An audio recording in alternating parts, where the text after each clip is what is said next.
नमस्कार मंडळी, लक्ष्मीच्या पावलांनी या मालिकेच्या पुढील ट्विस्टमध्ये आपण बघणार आहोत. राहुलने नैनाला सोडून दिलेलं असतं, त्यामुळे नैना आता खरे कुटुंबात परत आलेली असते आणि त्याच वेळी कला देखील माहेरपणाला आलेली असते. कला आणि नैना आता दोघीही एकमेकींच्या समोर उभ्या असतात. त्याच वेळी बाबा आणि संगीता देखील तिथे येतात. तर नैनाला समोर बघून त्यांच्याही पायाखालची जमीन सरकते. नैनाची ती अवस्था बघून सर्वजण आता शॉक झालेले असतात. नैनाचे कपडे खराब झालेले असतात. नैनाच्या अंगावर सगळीकडे काळे डाग असतात. अंगाला चिखल माखलेला असतो. नैना आता संगीताजवळ जाते आणि संगीताला म्हणते की अगं मम्मा, बघ ना कोण आलंय, तुझी ब्युटी क्वीन आलीये आणि तू बघतेस ना मम्मा माझी काय अवस्था झालीये. आणि माझी ही सगळी अवस्था झालीये ना ते फक्त ह्या कलामुळे. आणि खरं म्हटलं तर माझ्या आजच्या ह्या परिस्थितीला फक्त आणि फक्त कला जबाबदार आहे. आणि मम्मा, तू बघितलंस ना ही कला माझ्याशी कसं वागली. मंडपात ती माझ्या जागी बसली आणि माझा होणारा नवरा त्याच्यासोबत हिने लग्न केलं. तर कला मात्र आता खूप चिडते आणि कला जोरात आता नैनाच्या कानाखाली ठेवून देते.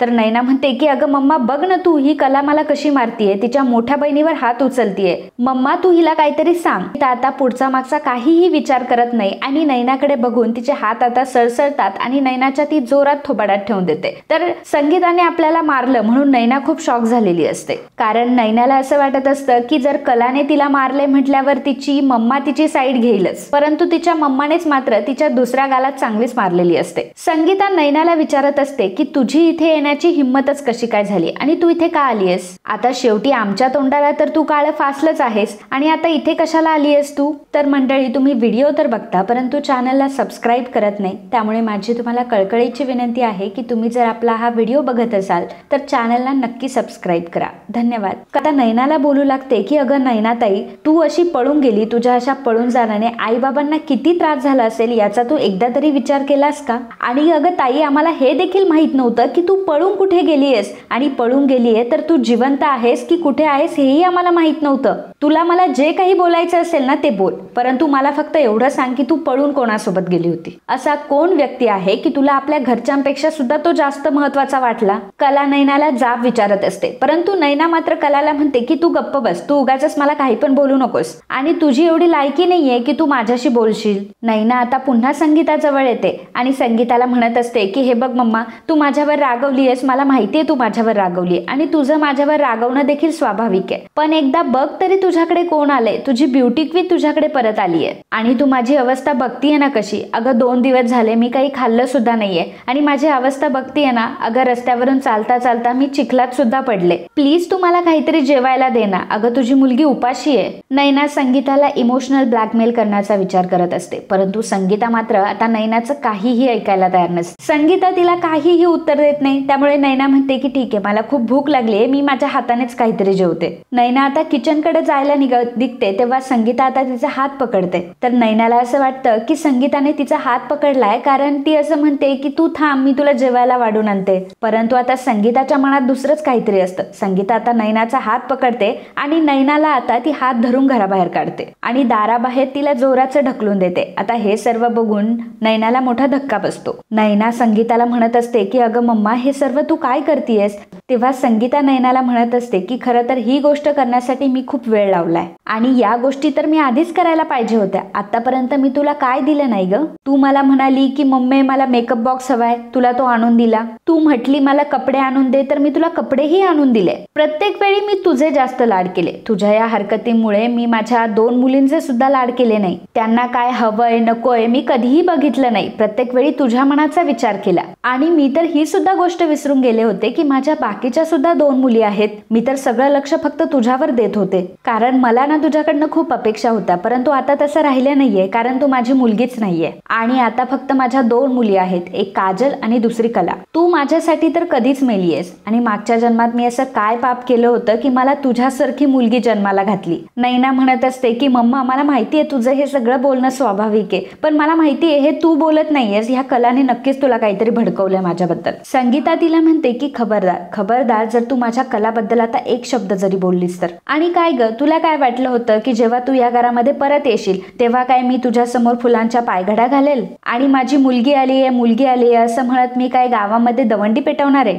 काय वाटलं होतं तुला नक्की की मी असं सर्वांना सांगेल की बघा जी माझी मुलगी पळून गेली होती ती आता परत आली आहे आणि तुझ्या येण्याने मी काय गावजेवण घालणार होते का? आणि काय म्हटलीस तू की कलाने तुला धोका दिलाय? अगं कलाच्या नखाची सुद्धा तुला सर नाहीये. अगं ती कला आहे, दुश्मनांसोबत सुद्धा नीट वागते आणि ती स्वतःच्या बहिणीला धोका देईल का?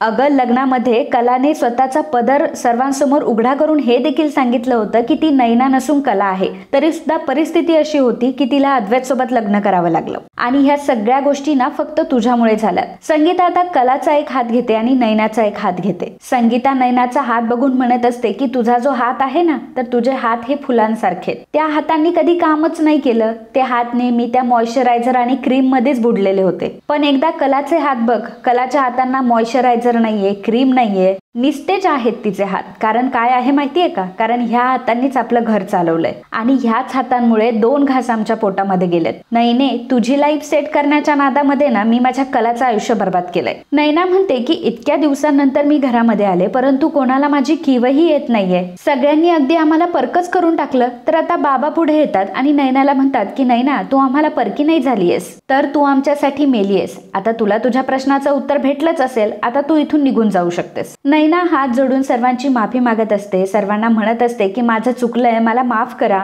मला माहिती आहे की मी दुसरा कोणावर तरी विश्वास ठेवला आणि मी माझ्या घरच्या सन्मानाला देखील ठेच पोहोचवली आहे. पण आता मी तुमच्या सर्वांची माफी मागतेय ना, मला माफ करा. आणि ह्या अशा परिस्थितीत मी कुठे जाणार आहे? तर संगीता म्हणते की तू कुठेही जा नाही तर मरून जा. आणि आता तू आम्हाला काहीच सांगू नकोस. जेव्हा लग्नातून तू पळून गेली होती तेव्हा तू आमचा विचार केला होतास का? आणि ही काय धर्मशाळा नाहीये, कोणीही इथे यायचं आणि कितीही दिवस राहायचं आणि निघून जायचं. कला नैनाला विचारत असते की नैनाताई अगं तू हे पाऊल उचललंयस ते कोणासाठी उचललंय? तो मुलगा कोण होता हे तरी आम्हाला सांग. निदान अगं एवढं तरी मान्य कर आणि आम्हाला त्या मुलाचं नाव सांग. परंतु राहुलचं नाव काही नैना घेत नसते आणि नैना फक्त एवढंच म्हणत असते की मला माफ करा, माझ्याकडनं चुकलं. त्या नैनाला म्हणते की तुला जर माफी मागायची असेल ना तर तू कलाची माफी माग. बाबा संगीताला म्हणतात की राहू देत संगीता, आता ह्या माफीचा सुद्धा काहीही उपयोग नाहीये आणि जर आता आपण हिला इथे राहू दिलं तर आता मात्र कलावर अन्याय होईल. आताच्या आता नैना तू इथून निघ. आता ते नैनाचा हात धरतात आणि नैनाला पुन्हा घराबाहेर काढत असतात. कला म्हणत असते की बाबा थांबा, नका तिला घराबाहेर काढू. तर बाबा तिला म्हणत असतात की अगं कला, ज्या मुलीने तुझं आयुष्य उद्ध्वस्त केलं तू त्याच मुलीला वाचवतीयस. तर कला त्यांना म्हणत असते की अहो बाबा, एवढ्या रात्री आता नैनाताई कुठे जाईल, काय खाईल, आपण तिचा विचार केला पाहिजे ना. संगीता मात्र कलाला म्हणते की कला, तू ह्या सगळ्या गोष्टींमध्ये पडू नकोस.